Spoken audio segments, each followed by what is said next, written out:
নমস্কার বন্ধুরা, Sunanda village cooking চ্যানেলে আবারও তোমাদের স্বাগত জানাই। আজকে কিন্তু আমি খুব সুন্দর সুন্দর গরমের উপকারী রেসিপি নিয়ে চলে এসেছি। আজকে বানাবো, এই যে দেখতে পাচ্ছ, লাউ নিয়েছি, লাউ শুক্তো।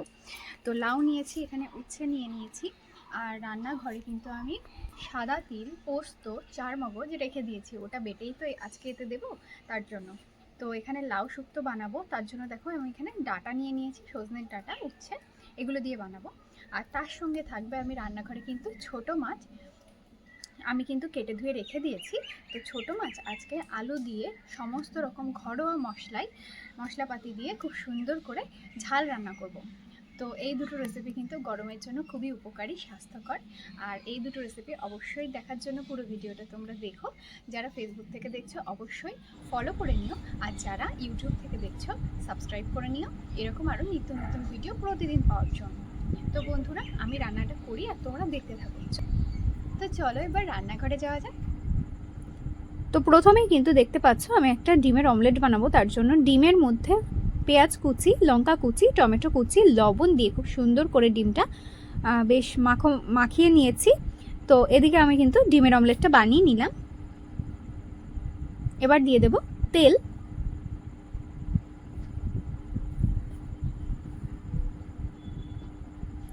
তো মাছ ভাজার জন্য তেলটা কিন্তু সুন্দর করে গরম করে নিতে হবে। তার আগে দুটো শুকনো লঙ্কা ভেজে নেব। তো এদিকে লঙ্কা ভাজা হয়ে গেছে, নামিয়ে নেব।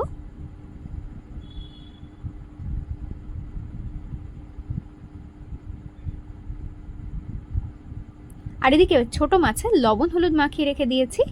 এখন কিন্তু মাছগুলো সুন্দর করে ভেজে নেব।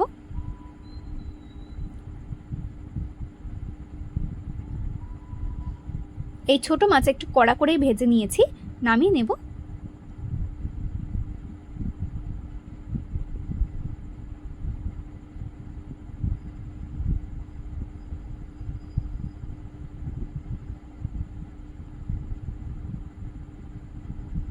তো ছোট মাছ ভাজতে অনেকটা পরিমাণ তেল লাগে, অনেকটা পরিমাণ তেল টেনে নেয় মাছে। তো তার জন্য তেল অনেকটাই দিতে হচ্ছে। তো এখন দিয়ে দেব বাকি মাছগুলো। এভাবেই 2-3 বারে মাছগুলো কিন্তু ভেজে নিচ্ছি।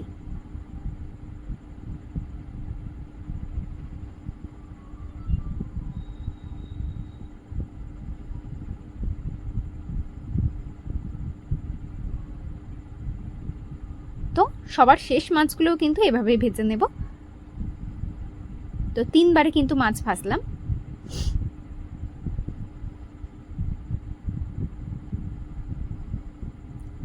তো এই মাছগুলো ভাজা হয়ে গেছে। বেশিরভাগ মাছগুলো ভাজাগুলো এমনি এমনি খাওয়া হয়ে গেছে, সবাই এমনি এমনি খেয়ে নিয়েছে মাছ ভাজা। আর রান্নাতে খুব অল্প পরিমাণে দেব। তো এগুলোও কিন্তু ভাজা হয়ে গেল।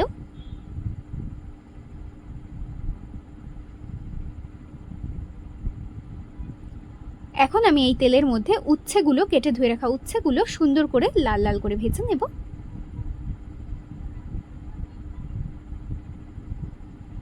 উচ্ছেগুলো কিন্তু দানাগুলো আমি ফেলে দিয়েছি। তো এদিকে উচ্ছেও আমি সুন্দর করে লাল লাল করে ভেজে নিয়েছি, নামিয়ে নেব।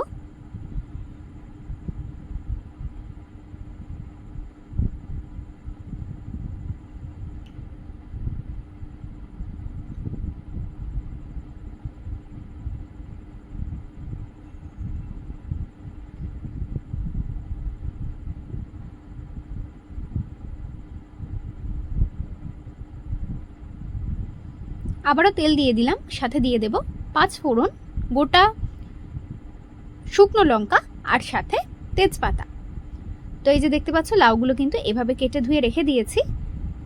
তো এখন দিয়ে দেব লাউ।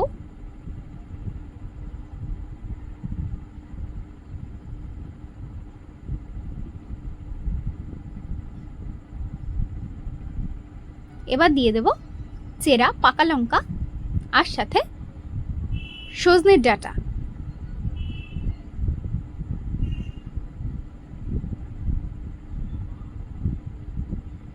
দিয়ে দেব লবণ,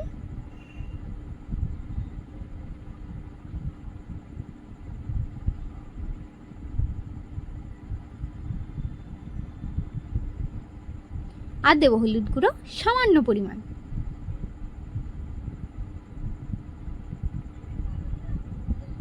তো এভাবে চাপা দিয়ে দিয়ে কিন্তু রেখে মাঝে মাঝে নেড়ে চেড়ে দিতে হবে যাতে লাউ থেকে সুন্দর করে জল ছাড়ে। আর এখানে আছে পোস্ত, সাদা তিল, চারমগজ বাটা। তো লাউ যখন নরম হয়ে যাবে সেই সময় কিন্তু দিয়ে দিতে হবে এটা, সাথে দিয়ে দেব পরিমাণ মতো জল যাতে লাউ আর ডাঁটা সুন্দর করে সেদ্ধ হয়ে যায়।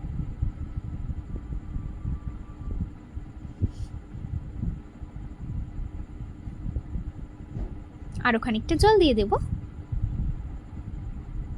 ভেজে রাখা উচ্ছেগুলো।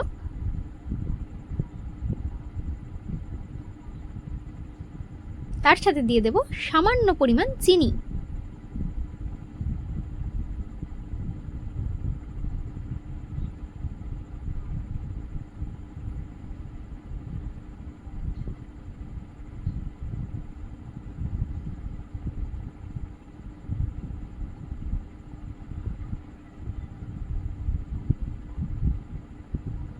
এখন আমি দিয়ে দেব গোটা জিরে, গোটা ধনে, গোটা মৌরি শুকনো খোলায় ভেজে গুঁড়ো করে নিয়েছি, তো সেই গুঁড়োটাই।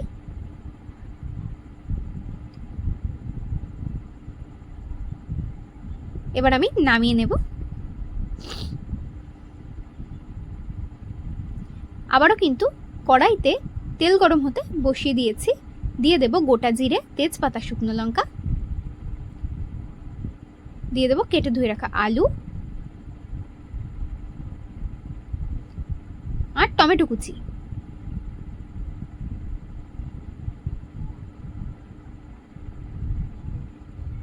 সাথে দিয়ে দেব হলুদ গুঁড়ো আর লবণ।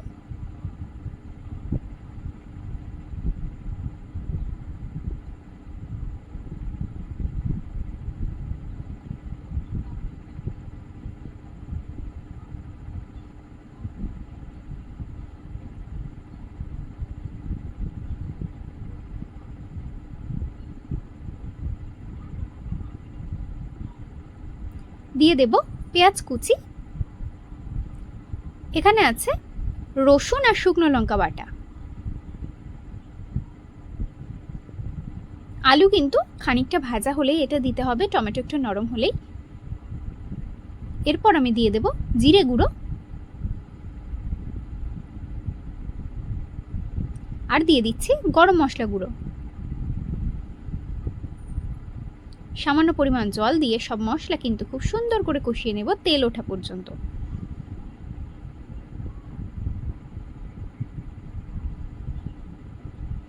তো এদিকে মশলা থেকে খুব সুন্দর করে তেল ছেড়ে গেছে, দিয়ে দেব পরিমাণ মতো জল। এখন যা গরম পড়েছে বেশিক্ষণ রান্নাঘরে থাকতেই ইচ্ছে করে না। তোমাদের কি হাল অবশ্যই কমেন্টে লিখে জানিও। তো এদিকে খুব ভালো করে আলুগুলো সেদ্ধ হয়ে গেছে, ভেজে রাখা মাছগুলো দিয়ে দেব।